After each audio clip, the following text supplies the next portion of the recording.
Howdy, hackers. Look, we need to talk. There's a lot going down right now, and there's some things that have been affecting us directly as the information security community.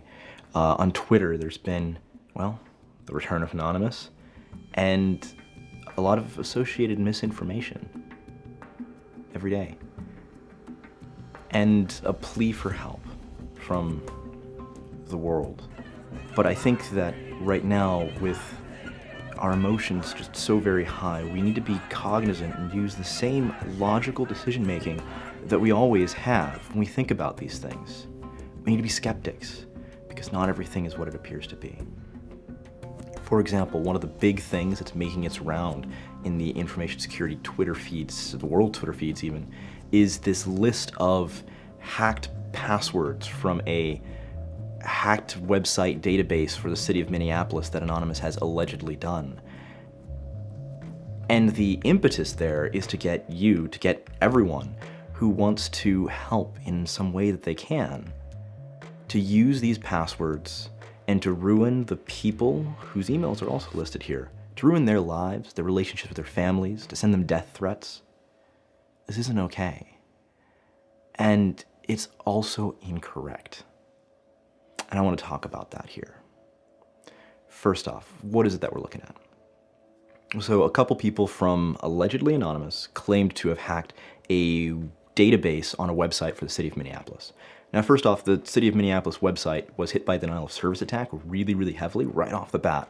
Doing application layer 7 attacks to get into a database while a DDoS is going on is quite difficult. So we should already be thinking, hey, what's going on here?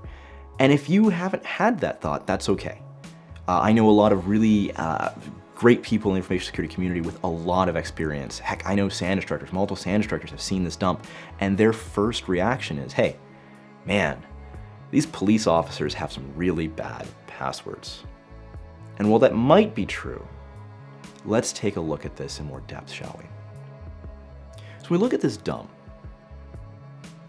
They've claimed to get these passwords for email addresses from some kind of city website, okay? Well, let's have a little skepticism here first off, shall we? If we look at these passwords, one of the first things you notice is they're really bad.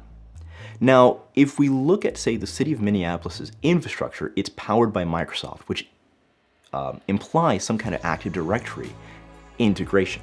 This just means it's shared authentication. This system also almost always has password complexity requirements. Uppercase, lowercase, numbers, and symbols. Your password needs to have 3 of those. These passwords don't have that by and large. So how can they possibly be accurate passwords for this system? Interesting. Next, if we take a look at historic breach data, this is data that's been acquired from password archives and dumps from when LinkedIn got hacked or from Yahoo got hacked, and so on and so forth.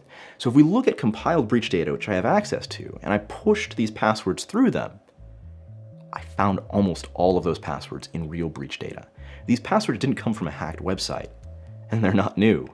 These passwords are from old breach data.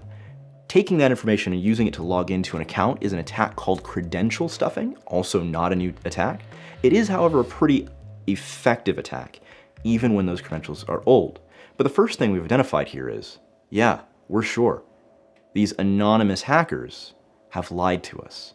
You see, the thing about Anonymous is this. The public tends to think that Anonymous is this sophisticated hacker group, but the word group is already a misnomer here. Anonymous is a very, very loose collective of people, and some of them might have some level of experience, but the vast majority really just don't. They want you to think they do, however. And that's exactly what these actors have done here, is they've claimed to have acquired this through elite hacking skills, and they simply didn't. This means that they've claimed to have performed a felony, and so they're the ringleaders who are gonna take the fall. But they want you to take these passwords and ruin people's lives, also a felony. The thing is, they didn't commit one. So who's taking the fall? Let's take a closer look at this too, and identify 2 reasons why hacktivism isn't the right choice right now. First, the city of Minneapolis, if we take a look at their actual infrastructure for email, We'll notice it's powered by Microsoft. Okay, so far so good. But what did I say there? I said city of Minneapolis, not the police department. All of the city uses the exact same mail servers. So if we do some open source intelligence gathering on the actual people here, and we look them up, some real basic stuff, look these people up on LinkedIn. Take Dwayne, for example. He's in this list. His password's in this list. He's an elevator technician for the city of Minneapolis. These people want you to hack an elevator technician, ruin their lives, their relationships, send them death threats. This isn't okay, and it's not right. We need to have that skepticism first off, because these actors, this information that's on the internet is not necessarily true. In fact, it's probably false, and if we aren't hyper confident, you're going to hurt someone or break something that you didn't intend to. This is why cybersecurity is often reserved for professionals. It's not really someplace to play, because things can break and they can cost lives and they can cost millions of dollars in damages. That's why it also carries really heavy prison sentences, 5 to 10 years or more. Don't do it. Look, the next most common thing that I would see on these Twitter threads to this post, and also in responses to my responses to the Twitter threads, is this. Well, if you're going to use these, make sure not to use them from your home IP address. Let's ask Joey what he thinks about that. Anyway, guys, come on. I'm in this computer, right? So I'm looking around, you know, throwing commands at it. I don't know where it is or what it does or anything. It's like choice. It's just beautiful, okay? Like 4 hours, I'm just messing around in there. Finally, I figure out that it's a bank. Right? Okay, wait, okay. So it's a bank. So, this morning, look in the paper, some cash machine in like Bumsville, Idaho, spits out $700 into the middle of the street. That's kind of cool. That was me. I did that. You did this from your house. What are you, stoned or stupid? You don't hack a bank across state lines from your house. You get nailed by the FBI. Where are your brains, in your ass? Don't you know anything? Stupid, man. It's universally stupid. Look, you see, your IP address is basically like your home address. It's where you are, and it's who you are. And so this is going to lead directly to the FBI knocking on your door and telling you to stop while they lead you away in handcuffs. Don't do this. And okay, so the next thing that we tend to see is, well, don't use your IP address, do this over a VPN. All right. Let's break that down here real quickly. If you're in, let's say, Europe, you might use a VPN, virtual private network, to make Netflix think that you are actually in the United States so that you can get US broadcast television or whatever it is. Okay, now there's a reason why this works and there's a reason why this will not work against law enforcement. For example, AT&T. AT&T is a telecommunications organization, and they are, well, maybe I shouldn't say they're in the government's pocket, but they're in the government's pocket. If you look at some of the biggest government contracts that get handed out, it's telcos that get some of the largest ones of those. And if we're talking about data that's owned by a person, the police might need to get a subpoena in order to acquire that information. But if it's information owned by somebody else, they can always just ask for the information. And if, let's say, a company with big government contracts wants to keep a good working relationship with the US government, well, we've seen the US government pressure private sector companies all the time in the news. It's happened. And heck, with some of the Snowden information releases, we even see it there. So what does that mean for us? Well, let's think about this VPN thing, right? The reason why Netflix thinks that you're in the US is because they see an IP address. But your IP address has to go through multiple hops in order to get there. AT&T is all of those hops, and all of those hops are logging the communications and the connectivity. If the government comes knocking and asks for that information, they get your route to the VPN, and they get the route from the VPN to the target. Oh, and also, VPNs are companies that log things too. So look at those logs as well. It's all your connections to it. It's all your connections from it. It's all your connections on it. The next thing that comes up is Tor, the onion router. Okay, well, with Tor, it's essentially peer-to-peer anonymity. I'm very much oversimplifying here. But if you have, let's say, the ability to monitor or control all of the entry nodes for Tor, you could theoretically break that anonymity.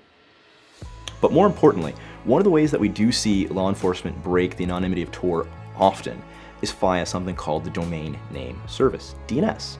Because not all of your traffic will just go through your Tor connection. Some things, like let's say resolving an IP address, might not.